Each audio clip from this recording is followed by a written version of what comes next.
Dentro desta série de programas sobre o Sermão do Monte, nós estamos já há alguns programas conversando sobre aquele texto de Mateus capítulo 6, verso 33, que é muito importante. Por isso nós já estamos vários programas estudando este texto.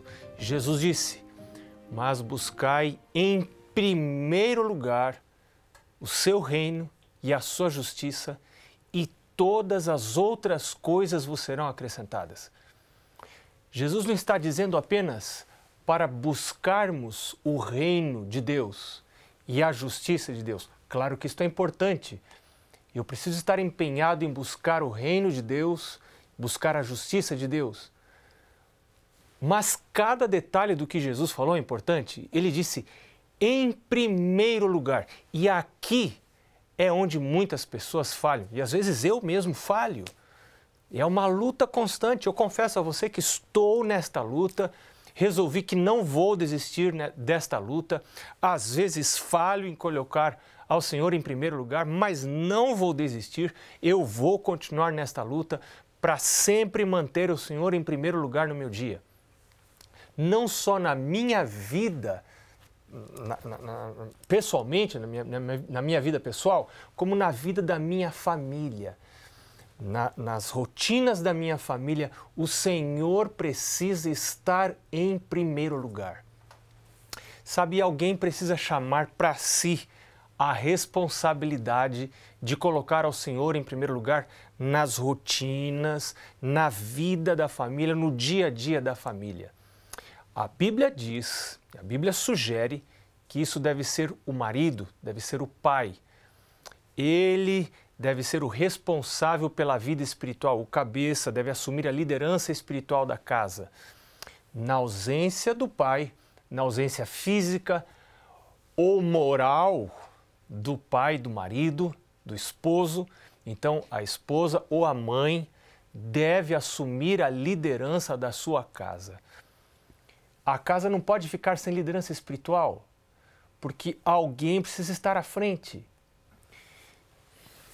Pode ser que eu esteja falando agora com uma mãe que mora sozinha com os filhos. Já está vivendo a ausência do pai dos filhos.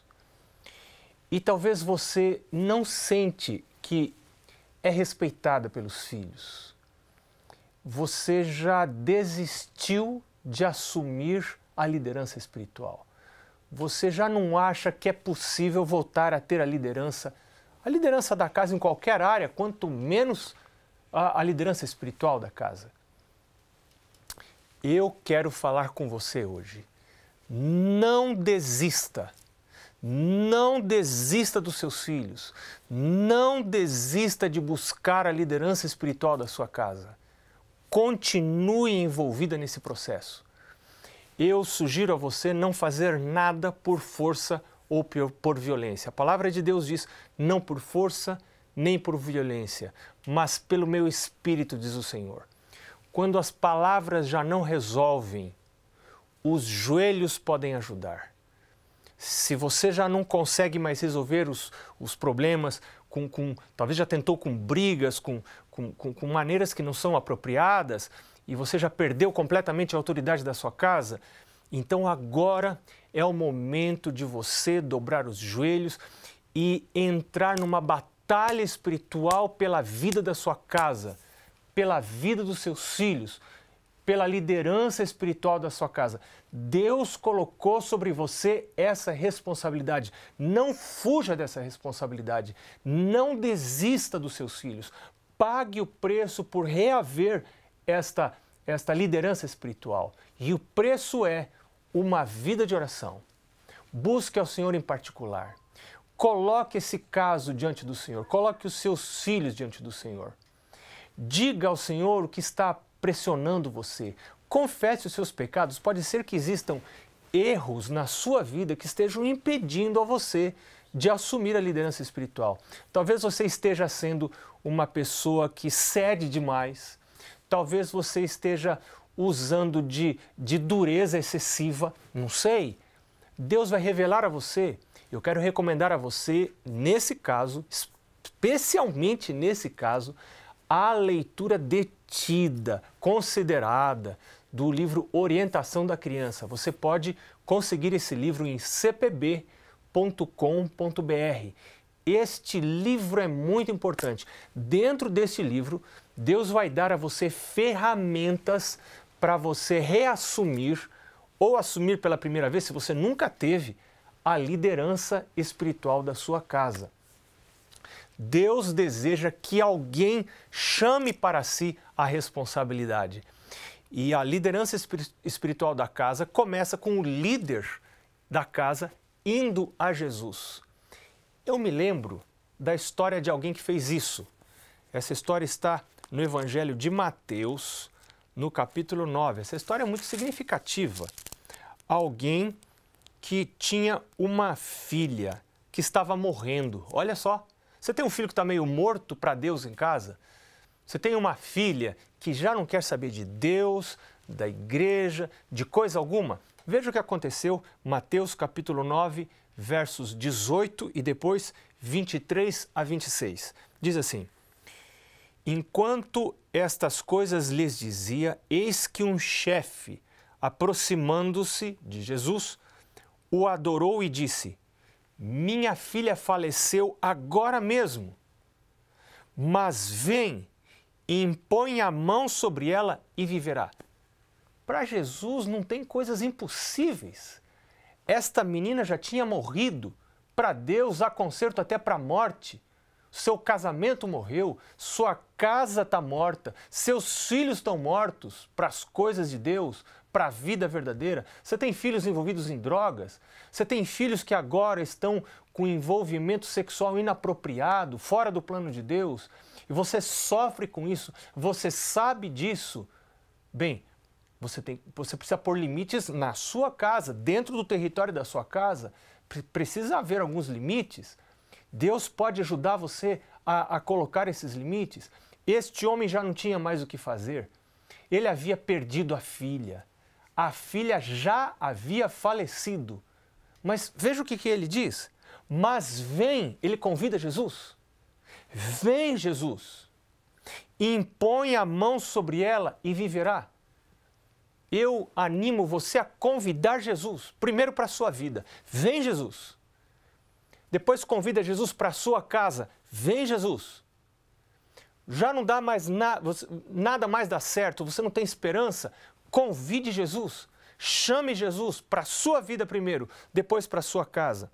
O verso 23 diz: tendo Jesus chegado à casa do chefe e vendo os tocadores de flauta, as pessoas ali que ficaram, as carpideiras, as pessoas que ficavam ali velando os mortos, e o povo em alvoroço, disse Jesus: retirai-vos, porque não está morta a menina, mas dorme.